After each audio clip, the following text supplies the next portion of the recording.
Hi అండి, అందరికీ నమస్తే. ఈ వీడియోలో చాలా ఈజీగా తక్కువ టైంలో తక్కువ ఇంగ్రీడియంట్స్తో చాక్లెట్ బాల్స్ చాలా ఈజీగా చేయొచ్చండి. పిల్లలకి ఈ విధంగా చేసి పెట్టారంటే చాలా ఇష్టంగా తింటారు. ఇప్పుడు అది ఎలా చేయాలో చూద్దాం. ముందుగా ఒక బౌల్ తీసుకుని అందులో 1 కప్పు పంచదార వేసుకోవాలి. పంచదార ప్లేస్లో బెల్లం కూడా వేసుకోవచ్చు.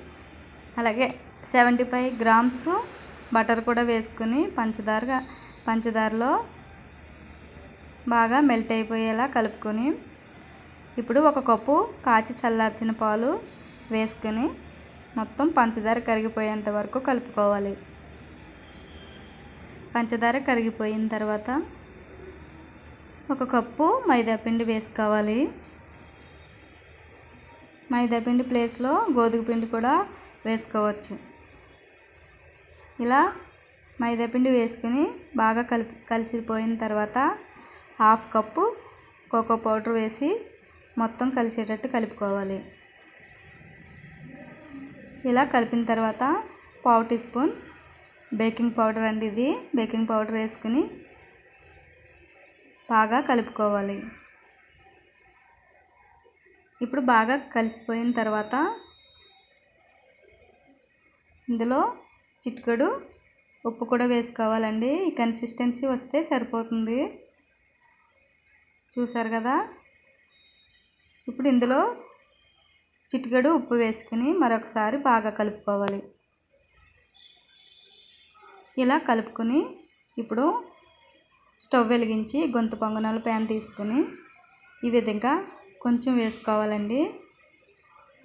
మొత్తం అన్నీ వేసుకున్న తర్వాత చాలా తక్కువ వేసుకున్న తర్వాత చాక్లెట్స్ అండి, ఇవి డార్క్ చాక్లెట్ స్వీట్ తక్కువ ఉండే చాక్లెట్స్ ఉంటాయి. అవి నేను ఇలా పీస్ కింద కట్ చేసుకుని ఇలా మధ్యలో పెడుతున్నాను. అన్నిటిలో ఇలా మధ్యలో పెట్టిన తర్వాత ఇలా చాక్లెట్స్ అన్నిటిలో పెట్టుకున్న తర్వాత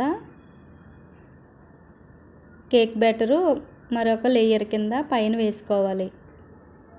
ఈ విధంగా అన్నిటిలో వేసుకున్న తర్వాత మూత పెట్టి చిన్న మంట మీదే కుక్ చేసుకోవాలండి. ఒక 2 నిమిషాలు చిన్న మంట మీద కుక్ చేసుకున్న తర్వాత చూసారా, ఈ విధంగా హాఫ్ కుక్ అయిపోయాయి. ఇలా కుక్ అయిన తర్వాత నెక్స్ట్ వైపుకు తిప్పుకుంటూ ఈ విధంగా అన్నీ నెక్స్ట్ వైపుకు తిప్పుకుంటూ 1 మినిట్ కుక్ చేసుకోవాలి.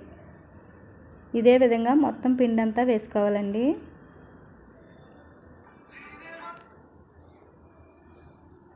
ఇలా మొత్తం అన్నీ వేసుకున్న తర్వాత ఒక ప్లేట్లోకి తీసుకోవటమేనండి, అంతే. చాలా ఈజీ. తక్కువ టైంలో తక్కువ ఇంగ్రీడియంట్స్తో ఇలా ప్రిపేర్ చేసుకోవచ్చు. ఇలా ఒక ప్లేట్లోకి అన్నీ పెట్టుకున్న తర్వాత పైన పంచదార పౌడర్ వేసుకుంటే బాగుంటుందండి. అంతేనండి, చాలా ఈజీ. మీకు నచ్చితే లైక్ చేయండి, తప్పకుండా షేర్ చేయండి. Thanks for watching.